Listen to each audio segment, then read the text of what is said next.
네, 할게요. 전 시간에 다중상속이라고 하는 거에 대해서 했어요. 그래서 상속을 받았을 때, 이 상속을 한 군데서만 받는 것이 일단 간단하고 문제점이 없는데, 다중상속을 하다 보게 되면 일단 발생하는 문제점이 있어요. 그래서 오늘 그 다중상속에 대한 문제점이 무엇인지 한번 파악해보고, 그 다음에 그걸 해결하기 위해서는 C++ 언어에서는 어떤 기능을 제공하고 있는지에 대해서 얘기해 보도록 하겠습니다.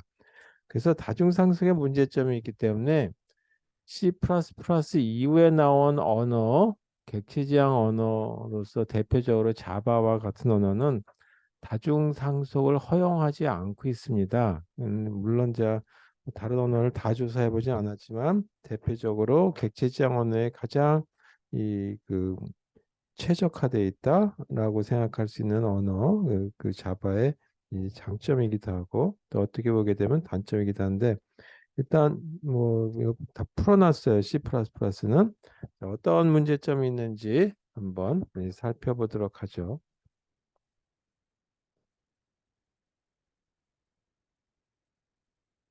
다중상속이라고 하는 거에 문제점.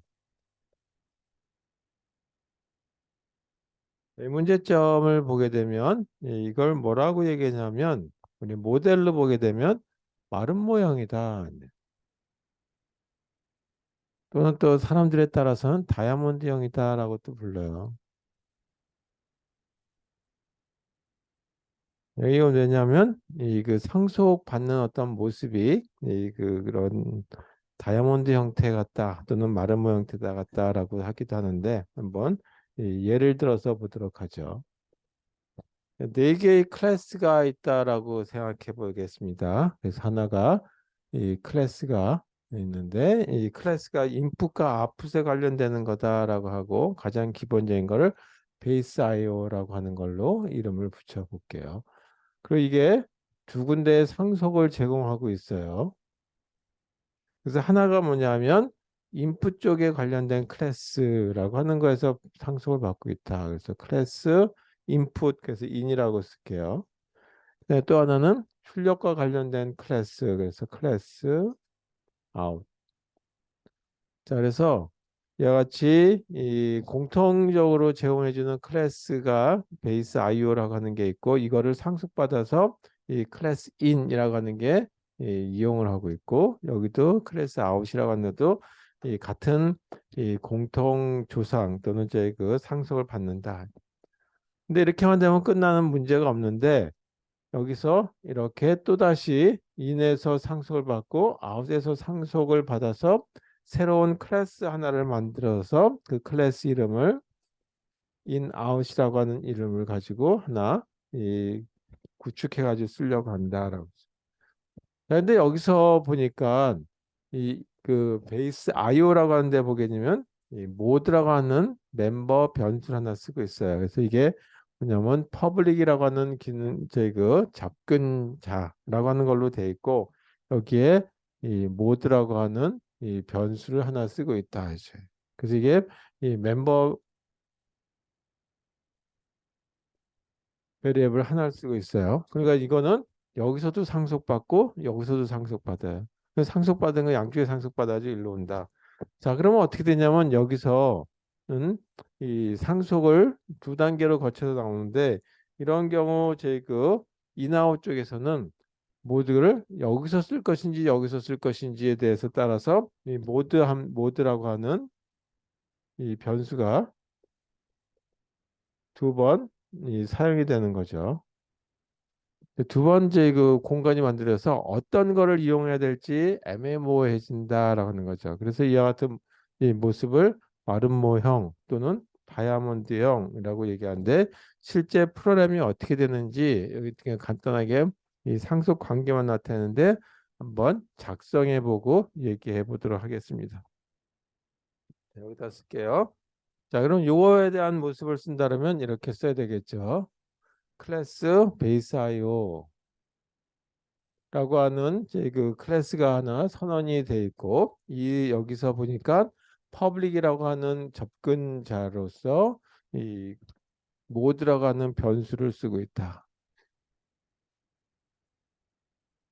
이렇게 저희 다른 거는 없고 멤버 변수 하나 쓰고 있다. 멤버 베리어블 하나 쓰고 있는 이런 클래스가 여기 하나 정의가 된 거죠. 자, 두 번째 클래스는 in이라고 하는 거에 대해서 볼게요. 그래서 클래스 in을 보게 되면 이 클래스 in은 요거를 상속을 받죠. 따라서 상속을 받을 적에는 여기다가 이렇게 쓰죠. 상속받는 거 뒤에 예를 들어서 뭐 접근자를 퍼블릭이라고 하는 조건으로 이 클래스에서 제 상속 제공해 주는 클래스에 있는 이 접근자 그대로 그냥 갖다 쓰겠다라고 한다면 퍼블릭이라고 쓴다라고 얘기했죠. 그리고 그 뒤에다가 이 상속을 제공해 주는 클래스 이름을 여기다 이렇게 써주게 돼 있죠. 자, 그 다음에 여기에 이 인풋이니까 변수명을 정수로서 뭐 정수든 실수든 상관이 없지만 리드 POS라고 하는 이름을 가지고 하나의 변수를 한번 선언해 보도록 하겠습니다. 자, 그래서 요게 이거를 상속을 받는 거죠. 자, 상속을 제공해 주는 클래스 베이스 IO. 두 번째는 out이라고 하는 클래스를 보게 되면 이것도 똑같이 접근자는 퍼블릭으로 해서 이 제공해주는 상속을 제공해주는 클래스의 이 접근 기능을 그대로 활용하겠다. 변화 없이 여기 이 상속을 제공해주는 그 클래스 이름을 여기다 써주시면 되죠. 자, 여기도 변수가 하나만 있다라고 가정해 보도록 하겠습니다. 퍼블릭 그리고 여기는 write POS라고 써볼게요. 자, 이렇게 생긴 변수 하나가 있고 이 변수에 대한 걸 가지고 이렇게 씁니다. 자, 그러면 이렇게 변수를 여기는 이 read POS라고만 썼는데 여기서 사용할 수 있는 이 여기 기능 중에 보게 되면 뭐가 사용할 수 있냐면 read POS라고 하는 이 변수는 당연히 사용 가능하죠. 이거 사용 가능. 자기가 선언한 거니까 사용 가능할 테고 또 뭐가 사용 가능하냐면 이 베이스 IO라는 걸 상속받았기 때문에 이 변수도 가능하다 했죠. 그래서 모드라고 하는 이것도 사용 가능해진다. 자, 이 부분에서 봐도 클래스 아웃이라고 하는 이 부분을 클래스 쪽에서도 보게 되면 이 write POS라고 하는 이 변수도 사용 가능하겠죠. 이건 자기가 선언한 거니까 당연히 사용 가능하고 또 하나가 뭐냐면 상속을 받았어요. 베이스 IO에 상속을 받았기 때문에 베이스 IO에서 설계되어 있는 제공하고 있는 멤버들 다 쓸 수 있죠. 그 중에 하나 멤버는 이거밖에 없으니까 모드라고 하는 이 멤버 또는 변수 이것도 사용 가능해진다. 그러니까 여기서도 가능하고 여기서 가능해서 별도로 따로 쓰면은 문제가 없는데 문제는 이거하고 이거를 동시에 상속받으려고 한다 이죠. 그래서 이와 같이 다중 상속을 하려고 그래. 다중 상속하기 위해서 인아웃이라고 하는 클래스에 대해서도 하나 더 써봐야 될 것 같아요. 인아웃이라고 하는 클래스를 보니까 이번에는 두 군데서 상속을 받게 되죠. 그래서 두 군데로 상속받을 때 콜론을 하고 뒤에다 상속받는 것들을 쉼표해가지고 쓰면 되죠. 하나가 인이라고 하는 클래스에서 상속받을 거다라고 하는 걸 쓰고 이 앞에는 어떻게 받을 것인지에 대한 접근자라고 하는 접근 이그에 대한 표시법을 써주면 되죠. 그 다음에 또 하나가 자, 이렇게 썼던 얘기는 두 개에서 상속을 받는다는 얘기죠. 이런 걸 다중상속, 두 개 이상에서 상속받으니까 다중상속이다라고 얘기하면 되죠. 자, 그때 여기에도 하나의 변수를 하나, 멤버 변수를 자기 고유의 공간에다 하나 만들었어요. 그리고 여기 불리언이라고 하는 걸로 이 셀프라고 하는 변수를 하나 썼다라고 가정해 보도록 하죠. 이렇게 해서 세 개에 해당되는 이 클래스들이 선언이 네 개가 클래스가 선언이 돼 있고 이제 이걸 가지고 활용을 하려니까 이건 설계도라고 얘기했어요. 설계도대로 제품을 만들어야 된다 그랬죠. 그리고 제품을 어디서 만드냐? 메인 함수에서 만든다. 자, 여기서 제품을 만들죠. 그 제품을 뭐라 그러냐면 객체라고 부른다. 자, 그 객체는 어떤 설계도대로 만들었냐면 인아웃이라고 하는 설계도대로 만들었다. 그래서 그 설계도대로 만든 제품의 이름을 IO OBJ라고 이름을 붙여볼게요. 그래서 input, output, object라고 하는 거에 따라서 IO OBJ라고 하고, 자, 그러면 이와 같은 거는 객체가 탄생한 거죠. 네, 객체가 탄생했다는 얘기는 재료가 부어져서 뭔가 그 제품이 만들어졌다는 얘기죠. 그 재료는 메모리라고 얘기했어요. 여기서 굳이 메모리가 얼마다라고 얘기는 안 하더라도 이렇게 쓸 수 있다. 그 다음에 IO OBJ라고 하는 이와 같은 객체를 만들었으니까 이 객체를 이용해서 이 뭔가 조작을 할 수 있겠죠. 그 제품에서 데이터 값은 어떻게 되어 있는지 또는 저희 그 뭐 함수는 어떻게 되는지를 볼 수 있겠죠. 자, 그 중에 하나가 뭐냐면 다 상속을 받았으니까 여기서 쓸 수 있는 것들은 여기서 쓸 수 있는 것들은 또 뭐가 있냐면 이 세이프라고 하는 변수도 가능하겠지만 또 뭐가 가능하냐면 여기서 인아웃에서 제공해 주는 거 리드 POS, 라이트 POS도 가능하죠. 자, 이것도 가능하고 라이트 POS라고 하는 변수도 가능하고 멤버 변수 가능하고 또 뭐도 가능하냐면 모드라고 하는 이 변수도 가능하다. 그래서 네 개의 변수를 다 쓸 수가 있어요. 상속을 재차 이렇게 받았기 때문에. 그래서 여기서는 이 IO OBJ라고 하는 이 객체 안에서는 내가 이 리드 OBJ라고 하는 거를 한번 이 변수를 써보려고 한다. 그래서 예를 들어서 여기다는 10이라고 하는 값을 넣었다. 그냥 문제가 없어요. 하나밖에 없으니까. 근데 이건 어디서 발생할 수 있냐면 모드라고 하는 건 여기서 서원되어 있으니까 여기도 지금 모드가 가능하다라고 얘기했고 여기도 모드가 가능하다고 얘기했어요. 그러면 어디 관련된 모드냐라고 하는 거예요. 자, 그걸 이제 얘기하려고 한다 이죠.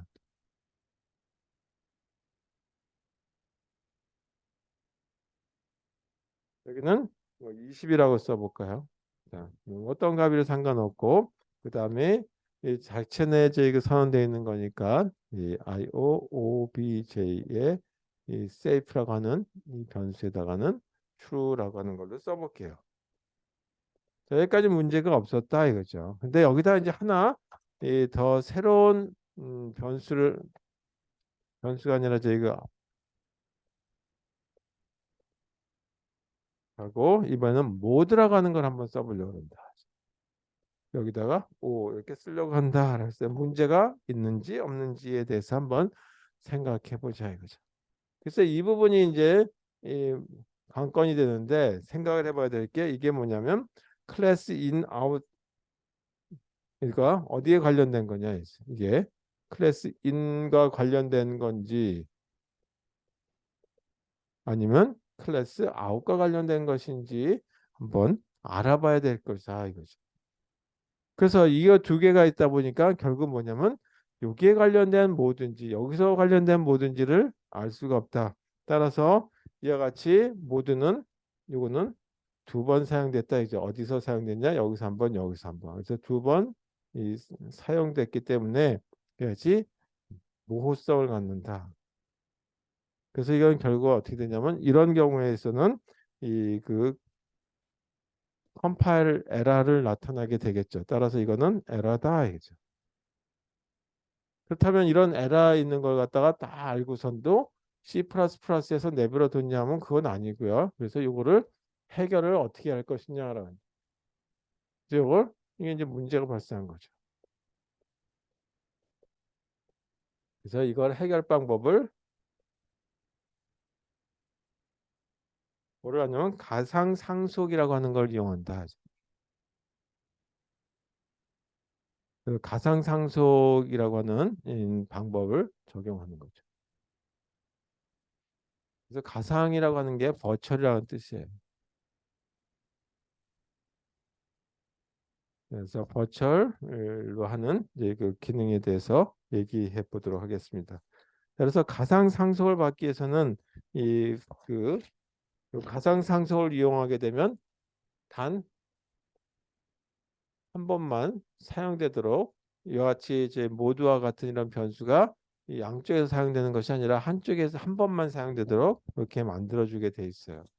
자, 이런 문제점을 해결하기 위해서 지금까지 썼던 것들을 어떻게 해결했는지 굉장히 죽었네. 자, 이렇게 보도록 하죠. 가상상속에서 그래서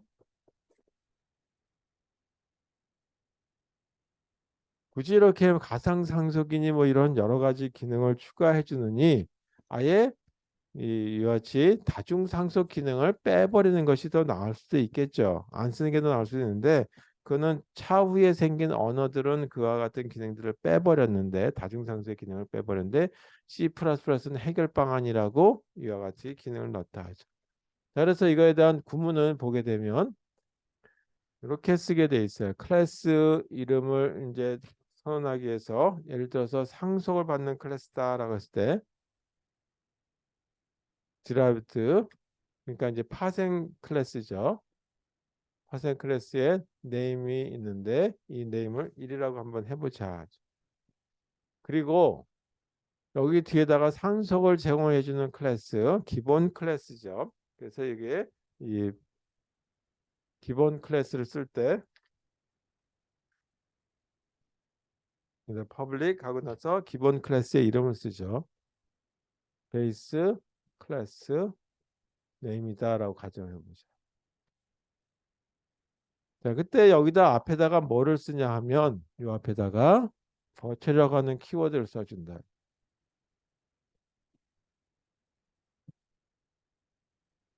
자, 이게 무슨 의미냐 하면 진짜 상속을 받는 것이 아니라 가상 상속이다 하죠. 라고 하는 의미에서 버티려고 하는 키워드를 하나 써주시고 아까 작성했던 거하고 똑같이 그냥 써주시면 돼요. 그럼 알아서 컴파일러가 하나만 공간을 만들게 되겠다 하죠. 여기도 클래스 derived 클래스 name 이 하고 똑같이 여기도 virtual 라고 하는 걸 쓰시고 뒤에다가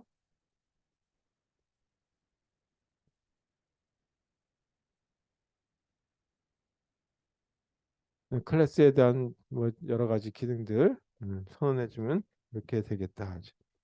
똑같이 여기에 이렇게 가상 상속에 해당되는 걸로 이렇게 처리해 주면 되겠죠.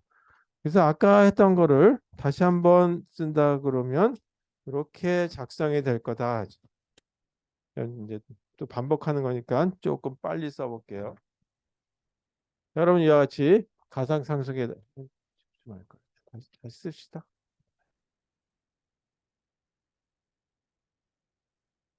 자, 그럼 다시 한번 써본다면 이렇게 되겠죠. 클래스 그 베이스 IO라고 하는 거에 public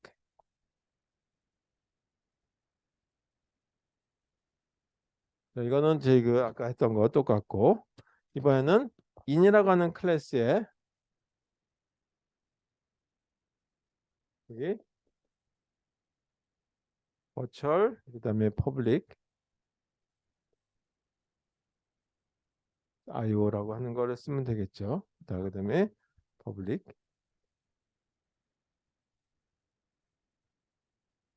read POS 이렇게 해서 두 번째 클래스, 세 번째 클래스 out 이것도 똑같이 상속을 받는데 이게 두 번 겹쳐서 생기지 않도록 하기 위해서 public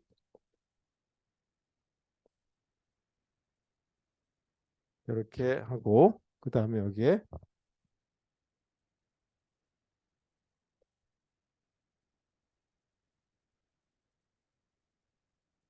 이렇게 함으로써 이 세 개에 해당되는 클래스가 만들어졌고 마지막으로 저희 그 만들어지는 클래스가 있는데 자 여기다가 버철이라고 했기 때문에 버철을 뺐을 때와 차이점을 한번 둔다면 버철이 없을 적엔 여기에 이쪽을 한번 버철이 있을 경우는 어떻게 만들어지냐면 일단 두 개에 해당되는 걸로 구분이 되죠. 여기가 하나가 이 베이스 IO라고 하는 이 그 베이스 클래스가 있고 파생 클래스에 해당되는 거 인이라고 하는 클래스에 해당되는 부분이 만들어져 있죠. 자, 여기 보면 이 리드 POS라고 하는 이러한 변수가 하나 있고 그 다음에 이 모드라고 하는 이 변수가 하나 이렇게 사용될 테고 그 다음에 이 부분에 보게 되면 또 하나가 이 기본 클래스에 해당되는 거 하나와 아웃이라고 하는 클래스에 해당되는 걸로 이렇게 돼 있다. 근데 여기는 write POS라고 하는 게 있고 모드라고 하는 게 이렇게 정의되어 있다 이거죠. 그래서 여기도 있고 여기도 있어요. 그래서 이런 경우는 첫 번째 이렇게 구조가 만들어지는 경우를 보게 되면 이거는 버철이 없는 경우. 버철 사용 전이다.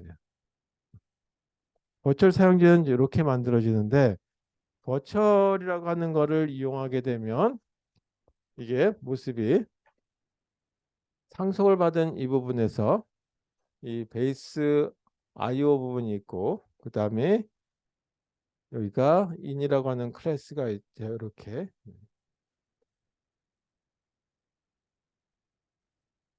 이렇게 있죠. 여기는 보게 되면 read POS라고 하는 변수가 있고 write POS라고 하는 변수가 있다. 자, 이때 이거나 둘 중에 하나 모드 함수 하나만 쓴다. 그래서 여기 이 모드 하나만 이렇게 쓰는 걸로 만들어져 있다라고 보시면 되겠어요. 그래서 뭐 이거 이렇게 선언 같이 포인터를 적당하던 컴파일러가 알아서 이 한 개만 이용해서 쓰게 만들어져 있다. 그러니까 공유해서 만들어지는 거겠죠. 자, 이런 모습을 가지고 쓰도록 하면 이 모드라고 하는 거 이걸 쓸 것인지 이걸 쓸 것인지에 대한 변수가 선정된 멤버 변수 위치를 하나만 가지고 쓰니까 모호성이 없어지겠죠. 그래서 이렇게 해결할 수 있다라고 하는 걸로 제공을 그 C++에서는 버추얼 선언이다라고 하는 걸로 가상 상속이다라고 하는 걸 얘기하고 있습니다. 자, 그다음에 이제 뭐 상속과 관련해서 함수 재정의 뭐 그런 얘기가 나오는데 그걸 하기 전에 조금 다른 얘기를 먼저 해야지만 이 함수 재정의에 대한 얘기를 하는데 문제가 없을 것 같아요. 그래서 이 객체 포인터라고 하는 얘기에 대해서 지금 조금 더 상속보다는 일반적인 책들이 앞쪽에서 다루는 건데 그 얘기에 대해서 먼저 하고 그 다음에 다시 상속과 관련해서 재정의, 그래서 덮어쓰기 뭐 이런 기능들에 대해서 얘기해 보도록 하겠습니다.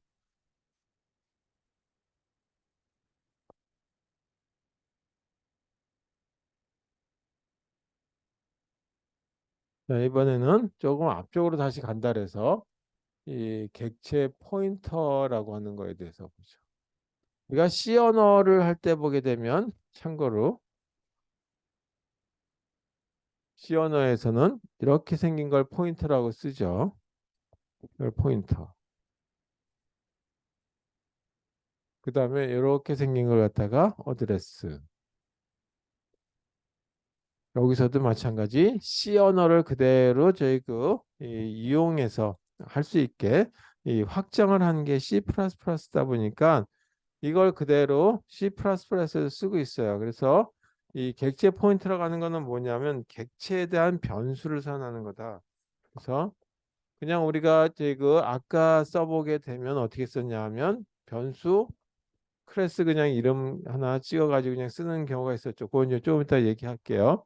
그래서 객체라고 하는 게 제품인데 이 제품에 대한 걸 하나 명시하게 되면 그에 대한 만큼의 재료가 부어지고 그 재료가 메모리라고 얘기했죠. 그만큼 그 공간이 확보되고 바로 사용할 수 있게 됐다라고 얘기했어요. 근데 그때 했던 거 지금까지 했던 거하고 좀 달리 포인트라고 하는 거기다 더 추가하려고 그러는 거죠.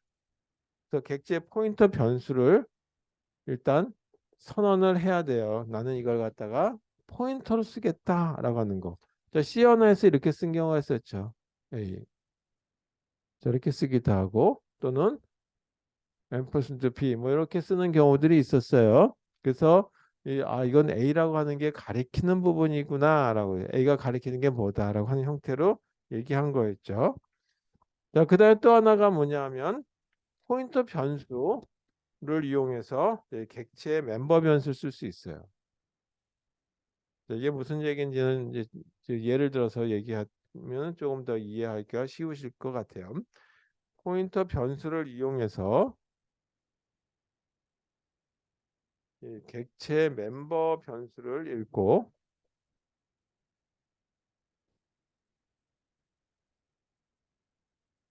자, 멤버 변수 아까 같은 경우는 리드 POS, 라이트 POS와 같은 게 멤버 변수겠죠.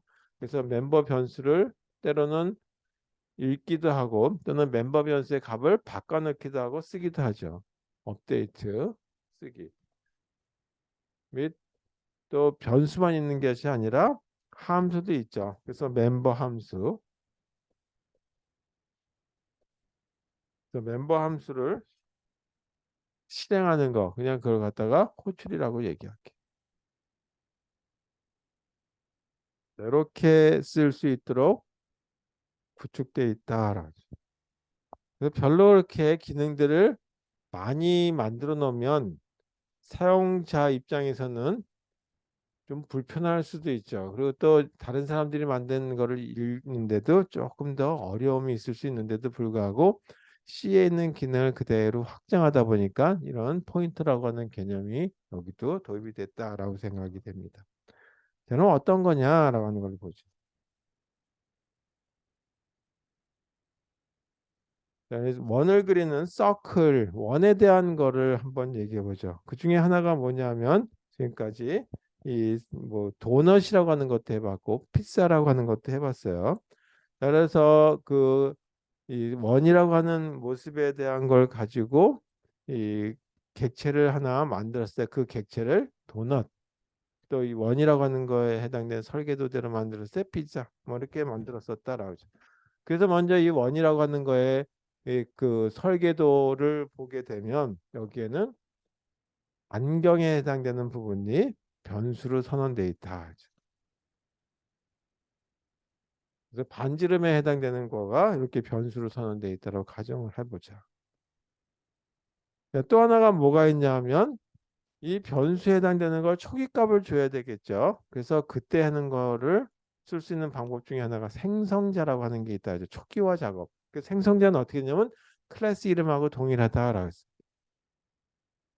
그 서클이라고 되면 이 클래스 이름하고 동일한데 이거를 가로가 들어갔으니까 이거 하나의 함수 형태의 모습이구나라는 거죠. 그럼 이거는 클래스 이름하고 동일한 함수는 이거는 함수라고 안 부르고 생성자라고 부른다.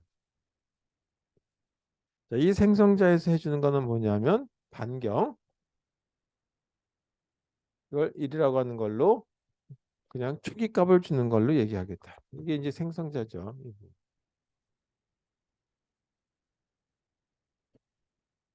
뭐 이것저것 많이 쓰면 골치 아프니까 두 번째는 뭐냐 하면 이 면적을 계산하는 걸 한번 생각해 보자. 그래서 면적 계산하는 걸 get area라고 하는 함수를 가지고 한번 생각해 보죠. 그래서 이 파이라고 하는 걸 집어넣어야 되니까 3.14 파이 r 제곱이 이제 면적에 해당되는 거 원의 면적이니까 그 원의 면적을 계산하는 함수를 get area라고 하고 이거 연산을 하고 나면 실수값이 나오겠죠. 그래서 실수값이 float라고 써도 되지만 조금 더 이제 그 자릿수를 늘려서 더블이라고 하는 걸로 만들어 보도록 하겠습니다. 자, 여기 기능은 반지름을 이용해서 계산하니까 3.14 곱하기 반경 두 번 곱하면 되겠죠. 자, 여기에 바로 뭐냐면 멤버 함수가 된다. 자, 그래서 여기까지 설계한 게 뭐냐면 이 서클이라고 하는 클래스에 해당되는 부분이다. 자, 그러면 이 지금까지 했을 땐 이렇게 썼어요. 이따가 메인하고 포인터 타입이 아니라 그냥 일반적인 형태로 썼을 때 이렇게 썼었죠. 서클 하는 이런 클래스 형태로, 또 다시 말해서 설계도대로 제품을 만든다. 여기가 뭐냐면 객체. 그래서 도넛이라고 하는 객체인데 이 객체는 어떤 조건으로 만들었냐면 설계도대로 만들었냐면 서클이라고 하는 설계도대로 만들었다. 자, 그리고 나서 뭔가 결과를 산출하기 위해서 면적을 계산하기 위해서 이렇게 쓰죠. d라고 하는 변수에다가 면적값을 한번 넣어보려고 한다. 도넛의 면적이니까 d라고 한번 이름을 붙여봤어요. 그때 쓰는 방법이 도넛이라고 하는 객체 이름, 클래스로부터 찍어서 만든 제품의 이름, 이 제품에서 뭐를 할 거냐라고 했을 때 면적을 계산할 거다라고 한다면 get area.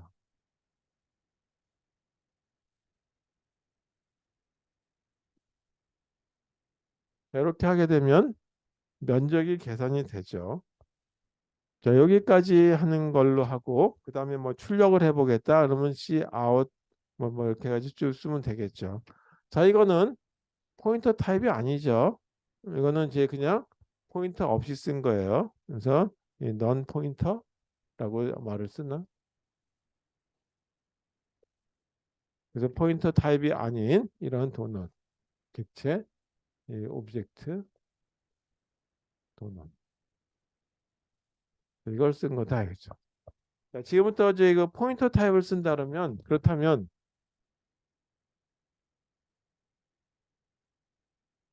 포인터 타입을 가지고 쓰려고 한다라고 한다면 이렇게 쓰면 되겠다. 서클이라고 하는 그 클래스에 해당되는 설계도대로 제품을 만들었는데 그 제품을 P라고 하는 걸로 쓰려고 한다라고 하는 것이 아니라 객체 이름이 아니라 이렇게 쓰겠다는 얘기죠. 그 얘기는 뭐냐면 P라고 하는 어떤 변수가 있는데 P가 가리키는 이런 부분을 보니까 이 부분이 뭐냐면 여기 어떤 게 있는데 여기가 이 서클이라고 하는 걸로 만들어져 있는 서클이라고 하는 설계도대로 만든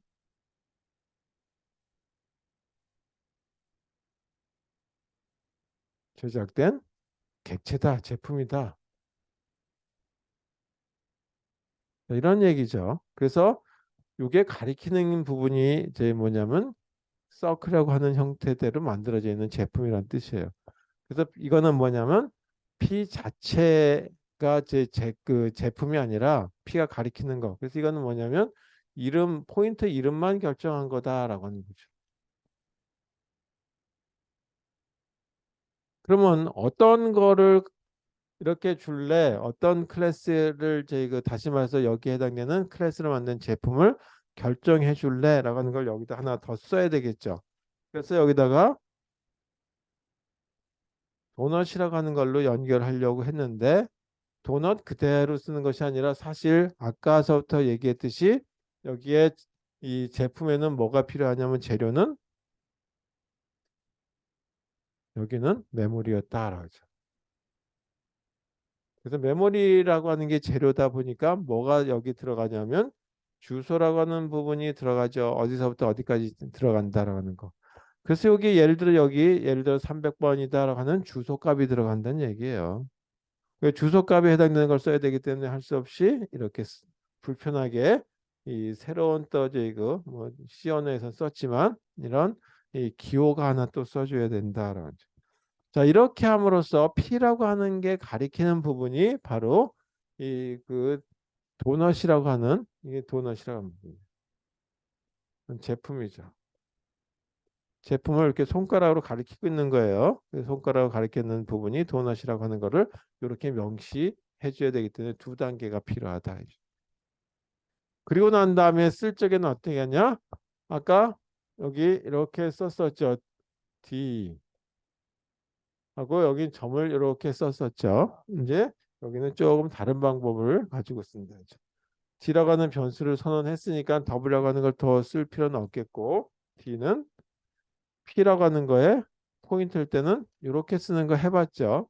지금 뭐 과제 내신 분들이 있듯이 과제 해보셨을 거라 생각하니까 이 C 언어에서 이 스트럭처문 가지고 했을 때 포인터 타입 스트럭처문 가지고 했을 때처럼 쓰시면 되겠다. 그리고 이 뒤에다가는 점을 이렇게 쓰는 것이 아니라 get 화살표하고 get area라고 쓰시면 되겠죠.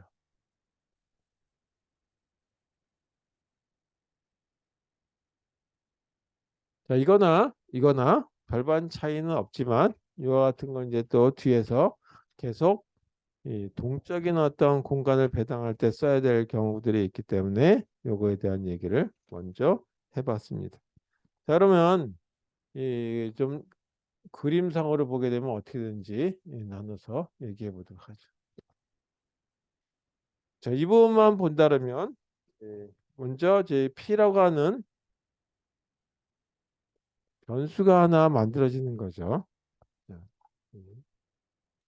이걸 이렇게 따져보게 되면 P라고 하는 변수가 있는데 P라고 하는 변수가 뭔가를 가리킬 건데 아직까지 뭘 가리킬지는 모르고 있는 거죠. 그럼 여기다가 뭘 가리킬 것인지에 대한 값을 여기다 넣어야지만 내가 뭘 포인트 해야 되겠구나 라고 하는 게 결정이 나겠죠. 따라서 이 두 번째 단계로 오게 되면 P라고 하는 이 공간에다가는 이 화살표가 어디를 가리키고 있어야 될지 보는 거죠. 그 화살표를 보니까 도넛이라고 하는 걸 집어넣으라고 돼 있어요. 그래서 여기 보니까 도넛이라고 하는 객체다. 도넛 객체를 보니까 어떤 거대로 설계가 됐냐면 서클이라고 하는 이 설계도대로 만들어져 있죠. 이 서클이라고 하는 이 설계도에는 보니까 또 뭐가 있냐면 정수로서 반경이 여기 공간이 이렇게 만들어져 있죠. 그래서 여기 이렇게 생긴 거에 얼마만큼 써야 될 것인지에 대한 공간을 이렇게 확보를 하고 있어야 되겠죠. 변수값이 들어갈 공간. 그다음에 두 번째 여기 보니까 뭐가 있냐면 같이 서클이라고 하는 생성자가 여기 들어가 있죠. 따라서 여기도 서클이라고 하는 생성자가 이렇게 선언되어 있는 부분들이 있다. 물론 여기는 반경을 1이라고 하는 걸로 선언하는 부분이 하나로 그냥 들어가 있겠죠. 자, 세 번째 부분을 보니까 get area라고 하는 이 멤버 함수를 쓰죠. 그래서 여기 get area.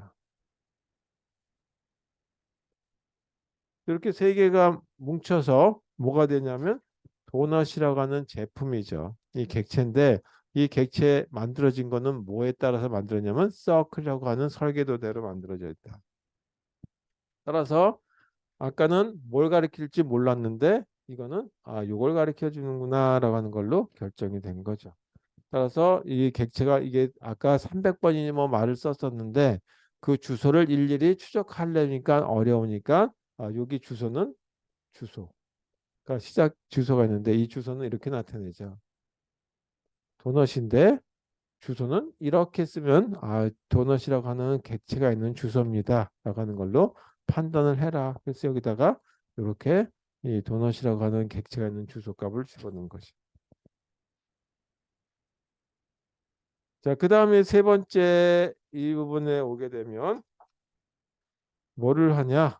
여기 P라고 하는 클래스가 이걸 가르쳐 줄 테고 다시 이 부분을 이렇게 가르쳐 주고 있는 거죠. 이제 이건 이제 단계별로 온 거야 제가 이렇게 이거 시간 관계를 이것도 여기다 또 쓰면 이렇게 가르치면 또 가르쳐 준다고 혼동할 것 같아서 새로 쓸게요. 이 반경 처음엔 이렇게 됐고 그 다음에 서클이라고 하는 이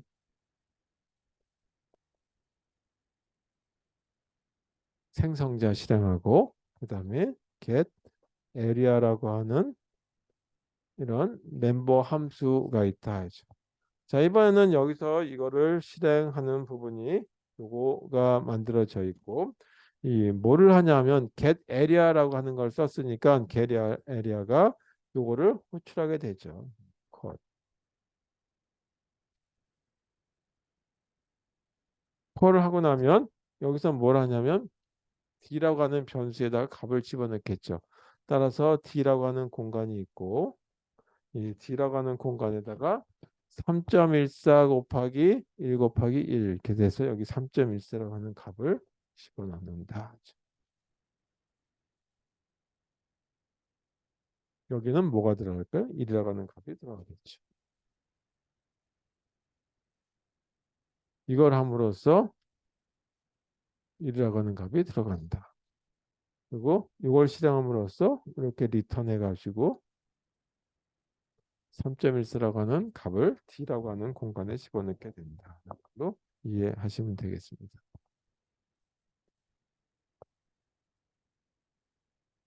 네, 그 다음에 그렇다면 이제 이거 좀 더 정리해서 이 포인터 변수 선언은 어떻게 하고 하는 거에 대한 정리까지만 하고 그리고 잠시 쉬도록 하겠습니다.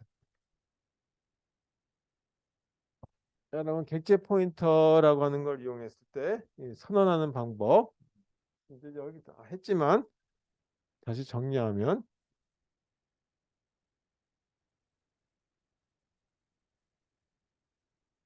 포인터 변수를 선언하기 위해서는 클래스 네임이 있고 그 다음에 클래스 네임 다음에 변수 이름을 주는데 그게 객체 이름이죠. 객체가 될 텐데 여기다가 뭐 오브젝트 네임 변수 오브젝트 네임보다는 변수 네임 좋겠네요. 이렇게 쓰면 될 것 같아요. 자, 그 다음에 이 단계만 가지고는 안 되죠. 이렇게 하게 되면 포인터를 이렇게 쓸 거다라고 하는 걸로만 결정됐기 때문에 포인터 변수의 객체 주소를 지정해야 된다. 그래서 두 번째는 포인터 변수에다가 어떤 객체를 연동시킬 것인지에 대한 객체 연동. 그래서 객체 연동시키는 건데 이 연동이라고 하는 게 뭐냐면 객체 주소를 지정해 준다. 이제.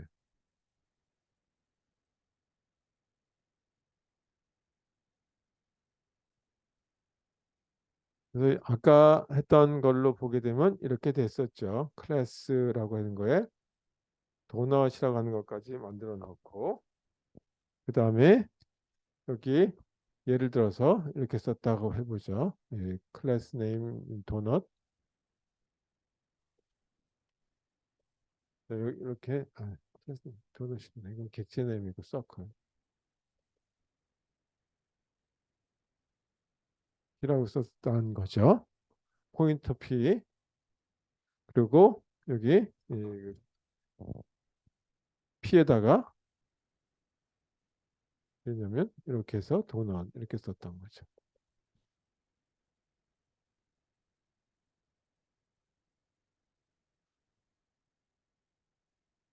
자, 마지막 요 제 포인터 변수와 관련해서 이 객체 멤버에 대한 접근 조금 전에 했었죠. 화살표를 표시한다. 그래서 이 포인터 를 이용한 객체 멤버에 대한 접근은 어떻게 할 것이냐.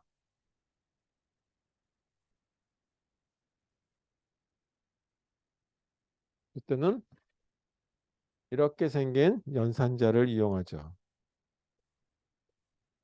화살표 연산자를 이용한다.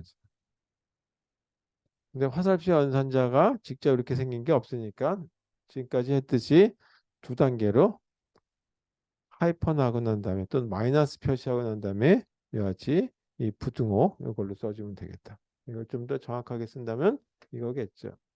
이렇게. 자, 그래서 이것도 예를 든다면 이렇게 썼죠. 이 그 더블이라고 하는 걸로 D라고 하는 변수값에다 집어넣겠다라고 한다면 여기다가 P가 가리켰던 여기다가는 화살표로 표시하고 물론 이렇게 표시해야 되겠죠. 그 다음에 이 get area.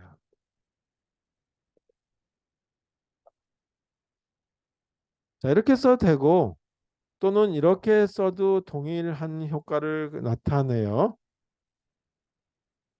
뭐 변수 D라고 하는 변수 선언돼 있다 그러면 이거 더블이라고 하는 거 쓸 필요 없겠고 여기다가 이렇게 써도 되겠다 이제. 이 자체가 포인터니까 이걸 하고 나는 화살표를 쓰기 싫어 그러면 점을 찍으시면 돼요. 그리고 여기다가 get area 써도 된다 이제. 이 두 개는 동일하다.